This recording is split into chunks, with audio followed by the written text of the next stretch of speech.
வங்கக்கடல் ஆழம் என்ன வள்ளுவர்கள் கண்டதுண்டு, அன்பு கடல் ஆழம் யாரும் கண்டதில்லையே.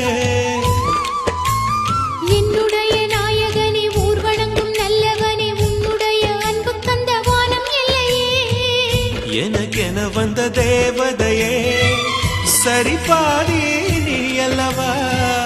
நடக்கையில் உந்தன் கூட வரும் நிழல் போலே நான் அல்லவா.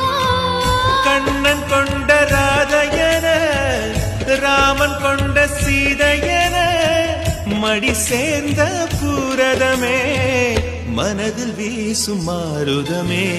நன்றி சொல்ல உனக்கு வார்த்தை இல்லை எனக்கு, நான் தான் மயங்குறேன். என்னுடைய மனச தந்து விட்ட பிறகும் ஏமா கலங்குறேன்.